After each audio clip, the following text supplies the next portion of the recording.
प्रिय IAS PCS aspirants, मैं doctor Anand Pradikshit हूँ। संचार क्षमता क्या होती है, शॉर्ट में समझिए। सिविल सर्विसेज के सिलेबस में सेकंड पेपर के शुरू में ही interpersonal skill and decision making, problem solving, communication सब दिया हुआ है।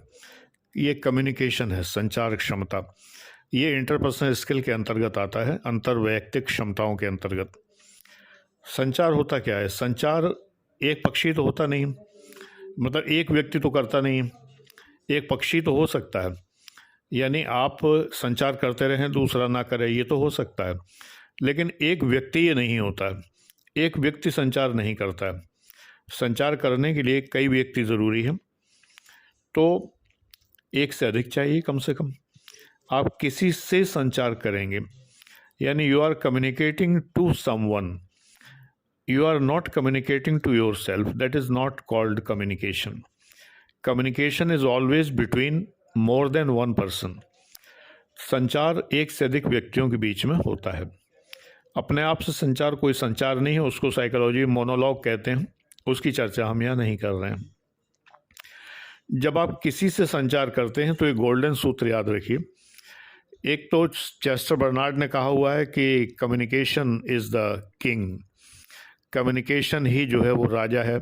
संचार ही जो है किसी भी ऑर्गेनाइजेशन की जान है। किसी भी ऑर्गेनाइजेशन में आपको राजा बनाता है। ये संचार ही है जो किसी कलेक्टर को लोकप्रिय बनाता है, किसी कलेक्टर को, डिप्टी कलेक्टर को, कमिश्नर को, डिप्टी कमिश्नर को, असिस्टेंट कमिश्नर को लोगों में लोकप्रिय बनाता है। जिसको जितना अच्छा संचार आता है उतना ही उसकी लोकप्रियता बढ़ती है। संचार किससे? संचार पब्लिक से। संचार किससे? संचार अधीनस्थों से। संचार किससे? संचार वरिष्ठों से। कई तरह का संचार होता है। कम्युनिकेशन कई तरह का होता है। एक होता है कम्युनिकेशन विद सीनियर्स, दूसरा होता है कम्युनिकेशन विद कोलेटरल्स यानी कोलीग्स, अपने समकक्षों से संचार, वरिष्ठों से संचार, अपने से छोटों से यानी जूनियर्स से संचार। तीसरे तरह का संचार है ये, यानी कम्युनिकेशन विद जूनियर्स।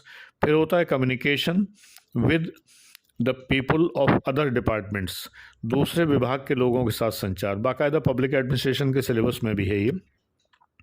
दूसरे विभागों के लोगों, अधिकारियों, कर्मचारियों से संचार, ये भी संचार होता है। राजनेताओं से संचार, पॉलिटिकल लीडर से संचार। इसके अलावा जनता से संचार, पब्लिक से कम्युनिकेशन। पब्लिक में भी दो तरह की पब्लिक, पढ़ी लिखी जनता और अनपढ़ जनता, इनसे कम्युनिकेशन। अपराधियों से संचार, माफियाओं से संचार, ये भी संचार होता है। आप उनको कैसे डील करेंगे। फिर होता है भीड़ से संचार, यानी कम्युनिकेशन विद क्राउड। ये साइकोलॉजी की चीज़ें मैं सब पढ़ाता हूँ।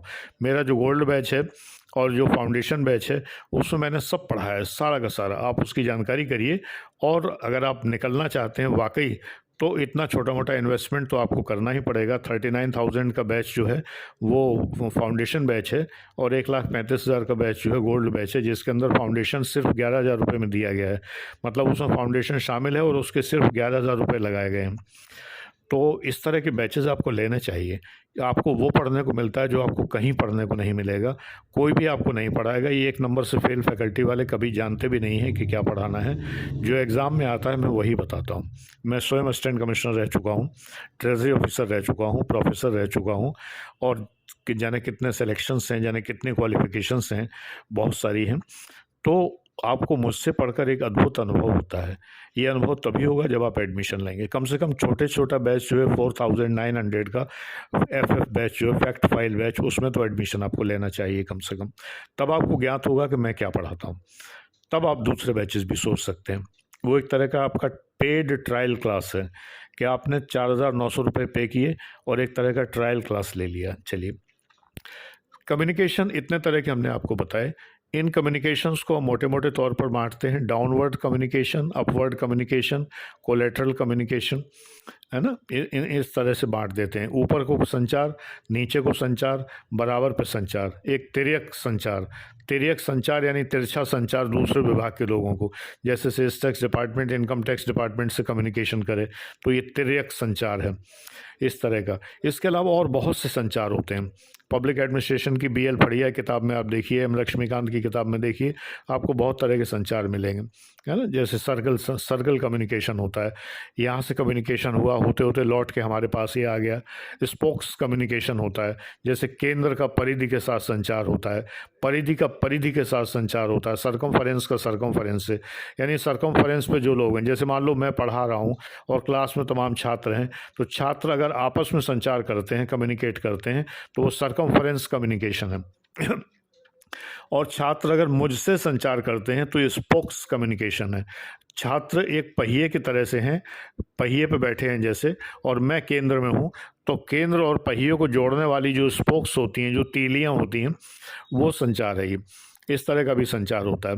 इसी तरह से ग्रेप वाइन्स होती हैं, ग्रेप वाइन्स कहते हैं अफवाहें, अफवाहें भी एक तरह का संचार है, तो ये भी संचार होता है।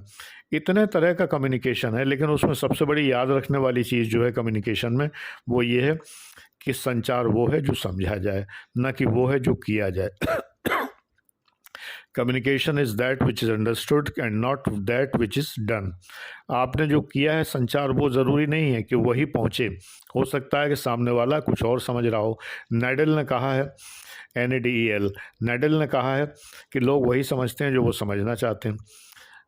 बहुत अच्छी बात कही है। इसी तरह की बात ब्लूमर ने भी कही है, BLUMER, bloomer, bloomer BLOOMER, bloomer ने भी कहा है कि लोग वही सुनते हैं जो वो सुनना चाहते हैं, लोग वही समझते हैं जो वो समझना चाहते हैं। नैडल का कथन हो गया, ब्लूमर का हो गया, लोग वही सुनते हैं जो वो सुनना चाहते हैं, और नैडल का हो गया, लोग वही समझते हैं जो वो समझना चाहते हैं। यानी संचार डिस्टॉर्ट हो जाता है, तो संचार फिर से कई भागों में बंट जाता है। एक होता है ओवर कम्युनिकेशन, ज़्यादा कम्युनिकेट कर दिया। एक होता है अंडर कम्युनिकेशन, जितना करना चाहिए उससे कम संचार किया, है ना। एक होता है मेल कम्युनिकेशन, ML, यानी दूरसंचार, गलत संचार कर दिया, जो नहीं कहना चाहिए था वो कह दिया। Mail communication, over communication. इस ओवर को जो है हाइपर कम्युनिकेशन भी कहते हैं, और अंडर कम्युनिकेशन को हाइपो कम्युनिकेशन भी कहते हैं, हाइपो। इतने तरह का संचार में बताने के लिए गंध भी संचार है, रस भी संचार है, रूप भी संचार है। रूप, रस, गंध, स्पर्श, स्वाद, ये सब संचार है। केवल सुनना ही संचार नहीं है। जब हम किसी को चॉकलेट देते हैं तो चॉकलेट के अंदर सब तरह के संचार हैं। उसका स्वाद होता है, उसकी गंध होती है, उसका फ्लेवर होता है, उसका एक ख़ास तरह का टेस्ट होता है ना, और वो जब मुख में घुलता है तो एक स्पर्श होता है एक अलग तरह का, तो स्पर्श का संचार, उसको हैपेटिक्स कहते हैं। तो स्पर्श का संचार है। जब हम किसी कंधे पे हाथ रख के बात करते हैं तो उस कम्युनिकेशन का महत्व अलग होता है। जब किसी से हाथ मिला के बात करते हैं तो उस कम्युनिकेशन का महत्व अलग होता है। जब किसी को हग करते हैं, गले लगाते हैं, तो अलग होता है। कुछ रिश्ते हमारे किस करने के भी होते हैं तो उसका संचार अलग होता है। कुछ रिश्ते और होते हैं, ये सब प्रॉक्सिमिक्स कहलाता है। प्रॉक्सिमिक्स, ये चीज़ें आपको कौन पढ़ाएगा? पढ़ के देख लीजिए, गारंटेड है दिल्ली में कोई भी आपको ये चीज़ें नहीं पढ़ाएगा। मुझसे पढ़ना हो तो मेरे पास आइए। Thank you.